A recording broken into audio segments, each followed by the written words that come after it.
US securities ಮತ್ತು exchange commission Adani ವಿರುದ್ಧ ತನಿಖೆಗೆ ಭಾರತ ಸರ್ಕಾರದ ಸಹಾಯವನ್ನ ಯಾಕೆ ಕೋರಿದೆ? ಸೌರ ವಿದ್ಯುತ್ ಗುತ್ತಿಗೆ ಸಂಬಂಧಿಸಿದ ಅದಾನಿ ವಿರುದ್ಧದ ಲಂಚ ಮತ್ತು ವಂಚನೆ ಆರೋಪಗಳು ಎಷ್ಟು ಗಂಭೀರ? ಅಮೆರಿಕದ ನ್ಯಾಯಾಂಗ ವ್ಯವಸ್ಥೆಯಲ್ಲಿ ಈಗಾಗಲೇ ನಡೆದಿರುವ ಕ್ರಮಗಳು ಯಾವ್ಯಾವು? ಈ ಪ್ರಕರಣ ಭಾರತದ ಉದ್ಯಮ ಮತ್ತು ರಾಜಕೀಯ ಕ್ಷೇತ್ರದ ಮೇಲೆ ದೊಡ್ಡ ಪರಿಣಾಮ ಬೀರಲಿದೆಯಾ? ಅದಾನಿ ವಿರುದ್ಧದ ತನಿಖೆಗೆ ಅಮೆರಿಕದ ಆಯೋಗ ಭಾರತದ ಸಹಾಯ ಕೋರಿರುವುದಾಗಿ ವರದಿಯಾಗಿದೆ. ಸೌರ ವಿದ್ಯುತ್ ಗುತ್ತಿಗೆಗೆ ಸಂಬಂಧಪಟ್ಟಂತೆ 2237 ಕೋಟಿ ರೂಪಾಯಿ ಲಂಚ ಮತ್ತು ವಂಚನೆ ಆರೋಪದ ಕುರಿತಂತೆ ಕೈಗಾರಿಕೋದ್ಯಮಿ ಗೌತಮ್ ಅದಾನಿ ಮತ್ತು ಅವರ ಸೋದರಳಿಯ ಸಾಗರ್ ವಿರುದ್ಧ ತನಿಖೆಗೆ ಯುಎಸ್ ಸೆಕ್ಯೂರಿಟೀಸ್ ಮತ್ತು ಎಕ್ಸ್ಚೇಂಜ್ ಕಮಿಷನ್ ಅಂದರೆ ಎಸ್ಇಸಿ ಭಾರತ ಸರ್ಕಾರದ ಸಹಾಯವನ್ನ ಕೋರಿದೆ ಅಂತ ನ್ಯಾಯಾಲಯದ ದಾಖಲೆಗಳು ತೋರಿಸುತ್ತೆ ಅಂತ ರಾಯ್ಟರ್ಸ್ ಸುದ್ದಿ ಸಂಸ್ಥೆ ವರದಿ ಮಾಡಿದೆ. ಸೌರ ವಿದ್ಯುತ್ ಗುತ್ತಿಗೆ ಪಡೆದುಕೊಳ್ಳೋಕೆ ಭಾರತೀಯ ಸರ್ಕಾರಿ ಅಧಿಕಾರಿಗಳಿಗೆ 2237 ಕೋಟಿ ರೂಪಾಯಿ ಲಂಚ ನೀಡಿದ ಆರೋಪದ ಮೇಲೆ ಕೈಗಾರಿಕೋದ್ಯಮಿ ಗೌತಮ್ ಅದಾನಿ ಮತ್ತು ಇತರ 7 ಮಂದಿ ವಿರುದ್ಧ ಯುಎಸ್ ಪ್ರಾಸಿಕ್ಯೂಟರ್ಗಳು ದೋಷಾರೋಪಣೆ ಸಲ್ಲಿಕೆ ಮಾಡಿದ್ರು. ಮಂಗಳವಾರ ನ್ಯೂಯಾರ್ಕ್ ಜಿಲ್ಲಾ ನ್ಯಾಯಾಲಯದ ದಾಖಲೆ ಉಲ್ಲೇಖಿಸಿ ರಾಯ್ಟರ್ಸ್ ವರದಿ ಮಾಡಿದ್ದು, ಗೌತಮ್ ಅದಾನಿ ಮತ್ತು ಸಾಗರ್ ಅದಾನಿ ಅವರಿಗೆ ದೂರಿನ ಪ್ರತಿ ನೀಡೋಕೆ ಯುಎಸ್ ಸೆಕ್ಯೂರಿಟೀಸ್ ಭಾರತದ ಕಾನೂನು ಮತ್ತು ನ್ಯಾಯ ಸಚಿವಾಲಯದಿಂದ ಸಹಾಯವನ್ನ ಕೇಳಿದೆ.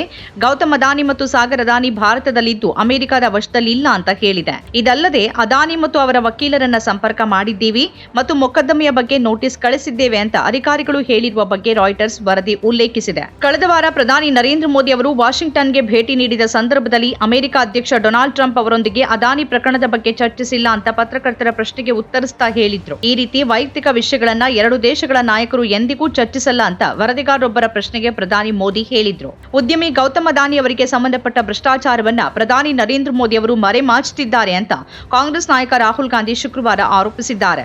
ಭಾರತದಲ್ಲಿ ಅದಾನಿ ವಿಚಾರವಾಗಿ ಪ್ರಶ್ನೆಗಳನ್ನ ಕೇಳಿದ್ರೆ ಉತ್ತರ ನೀಡದ ಮೋದಿ ಅವರು ವಿದೇಶದಲ್ಲಿ ಅದೇ ಪ್ರಶ್ನೆಗಳನ್ನ ಕೇಳಿದಾಗ ಅದು ವೈಯಕ್ತಿಕ ವಿಷಯ ಅಂತಾರೆ ಅಂತ ರಾಹುಲ್ ದೂರಿದ್ರು.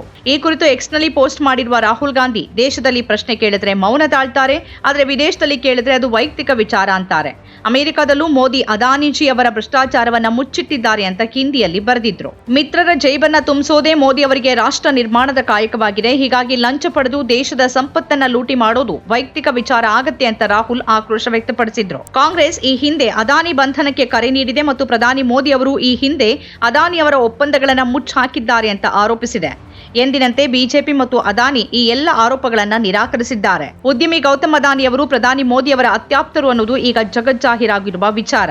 ಮೋದಿ ಪ್ರಧಾನಿಯಾದ ಬಳಿಕವೇ ಗುಜರಾತ್ನ ಅದಾನಿ ಇಡೀ ದೇಶ ಮಾತ್ರವಲ್ಲ, ಜಗತ್ತಿನಲ್ಲೇ ಪ್ರಮುಖ ಉದ್ಯಮಿಗಳಲ್ಲಿ ಒಬ್ಬರಾಗಿ ಬೆಳೆದು ಬಂದಿರೋದು ಎಲ್ರಿಗೂ ಗೊತ್ತಿರೋ ವಿಷಯವೇ. ಈ ಅದಾನಿಗಾಗಿ ಮೋದಿಜಿ ಏನೇನ್ ರಿಯಾಯಿತಿ ವಿನಾಯಿತಿಗಳನ್ನೆಲ್ಲ ಕೊಟ್ಟಿದ್ದಾರೆ, ಅವರಿಗಾಗಿ ಅದೆಷ್ಟು ನೀತಿ ನಿಯಮಗಳನ್ನ ಬದಲಾಯಿಸಿದ್ದಾರೆ, ಅವರಿಗೆ ಸಹಕರಿಸದ ಅಧಿಕಾರಿಗಳನ್ನ, ರಾಜಕಾರಣಿಗಳನ್ನ ಹೇಗೆ ಬದಲಾಯಿಸಿದ್ದಾರೆ ಅನ್ನೋ ಬಗ್ಗೆ ನೂರಾರು ವರದಿಗಳು ಪ್ರಕಟವಾಗಿವೆ. ಇಂತಹ ಅದಾನಿ ವಿರುದ್ಧ ಅಮೆರಿಕದ ಶಾರ್ಟ್ ಸೆಲ್ಲರ್ ಹಿಂಡನ್ಬರ್ಗ್ ಜನವರಿ 24, 2023ರಲ್ಲಿ ಒಂದು ತನಿಖಾ ವರದಿ ಪ್ರಕಟಿಸಿದ ಬೆನ್ನಿಗೆ ಅದಾನಿಗೆ ಒಂದೊಂದೇ ಸಂಕಷ್ಟಗಳು ಶುರುವಾದವು. ಅವರ ಷೇರು ಮೌಲ್ಯದಲ್ಲಿ ಭಾರಿ ಕುಸಿತ ಆಯಿತು. ಆಮೇಲೆ ಅದಾನಿ ಸಮೂಹದ ವಿರುದ್ಧ ಇನ್ನಷ್ಟು ಗಂಭೀರ ಆರೋಪಗಳು ಕೇಳಿ ಬಂದವು. ನವೆಂಬರ್ 2024ರಲ್ಲಿ ಅದಾನಿ ವಿರುದ್ಧ ಅಮೆರಿಕ ಸರ್ಕಾರವು ಗಂಭೀರ ವಂಚನೆಯ ಆರೋಪ ಹೊರಿಸಿ ಅಲ್ಲಿನ ನ್ಯಾಯಾಲಯದಲ್ಲಿ ಕೇಸನ್ನು ದಾಖಲಿಸಿತು. ಆದರೆ ಈವರೆಗೂ ಭಾರತದಲ್ಲಿ ಅದಾನಿ ವಿರುದ್ಧ ಯಾವುದೇ ಕಾನೂನು ಕ್ರಮ ಆಗಿಲ್ಲ. ಅದಾನಿಯ ಷೇರು ಮಾರುಕಟ್ಟೆ ಸಂಬಂಧಿತ ವಂಚನೆ ಆರೋಪಗಳನ್ನು ತನಿಖೆ ನಡೆಸಬೇಕಿದ್ದ ಸೆಬಿ ಸಂಸ್ಥೆಯ ಅಧ್ಯಕ್ಷೆ ಸ್ವತಃ ಅದಾನಿ ಸಮೂಹದಲ್ಲಿ ಹೂಡಿಕೆ ಮಾಡಿದ್ದಾರೆ ಅನ್ನೋ ಆರೋಪವೂ ಕೇಳಿಬಂತು. ಅದಾನಿಗಾಗಿ ಸೆಬಿ ಅಧ್ಯಕ್ಷೆಯನ್ನು ಮೋದಿ ಸರ್ಕಾರ ರಕ್ಷಿಸುತ್ತಿದೆ ಅನ್ನೋ ಆರೋಪವೂ ಬಂದಿದೆ. ಆದರೆ ಮೋದಿಜಿ ಅವರ ಸರ್ಕಾರ ಹಾಗೂ ಬಿಜೆಪಿ ಮಾತ್ರ ಅದಾನಿ ಬೆನ್ನಿಗೆ ಗಟ್ಟಿಯಾಗಿ ನಿಂತಿದೆ. ಅದಾನಿ ವಿರುದ್ಧ ಮಾತನಾಡೋರ ವಿರುದ್ಧವೇ ಕ್ರಮ ಕೈಗೊಳ್ತಿದೆ. ಈಗ ಹೊಸದಾಗಿ ಅಮೆರಿಕ ಅದಾನಿ ವಿರುದ್ಧ ತನಿಖೆಗೆ ಭಾರತ ಸರ್ಕಾರವನ್ನೇ ಕೇಳಿರುವ ವಿಷಯ ವರದಿಯಾಗಿದೆ. ಆದರೆ ಅದಾನಿ ರಕ್ಷಣೆಯನ್ನೇ ಅಜೆಂಡಾ ಮಾಡಿಕೊಂಡಿರುವ ಮೋದಿ ಸರ್ಕಾರ ಏನಾದರೂ ಸಹಕಾರ ನೀಡೋ ಸಾಧ್ಯತೆ ಇದೆಯಾ? ಸ್ವತಂತ್ರ ಪತ್ರಿಕೋದ್ಯಮ ಇಂದಿನ ತುರ್ತು. ಅದನ್ನ ವಾರ್ತಾ ಭಾರತಿ ಮಾಡ್ತಾ ಇದೆ. ನಮ್ಮ ಚಾನೆಲ್ ಅನ್ನ ಸಬ್ಸ್ಕ್ರೈಬ್ ಮಾಡೋದ್ರ ಜೊತೆಗೆ ಬೆಲ್ ಐಕಾನ್ ಒತ್ತಿ ನಮ್ಮನ್ನು ಬೆಂಬಲಿಸಿ. ಹಾಗೆ ನಮ್ಮ ಕಾರ್ಯಕ್ರಮಗಳನ್ನು ಲೈಕ್ ಮಾಡಿ, ಕಮೆಂಟ್ ಮಾಡಿ, ಅದನ್ನು ಬೇರೆಯವ್ರಿಗೂ ಕೂಡ ಶೇರ್ ಮಾಡಿ. ಹೀಗೆ ನೀವು ಮಾಡಿದಾಗ ನಮ್ಮ ಚಾನೆಲ್ ಮತ್ತಷ್ಟು ಜನರಿಗೆ ತಲುಪತ್ತೆ. ಆ ಮೂಲಕ ನಮಗೆ ಸಹಕಾರ ಆಗುತ್ತೆ. ಇದು ನೀವು ಯಾವುದೇ ಖರ್ಚಿಲ್ಲದೆ ಮಾಡಬಹುದಾದ ಸಹಕಾರ. ಧನ್ಯವಾದ.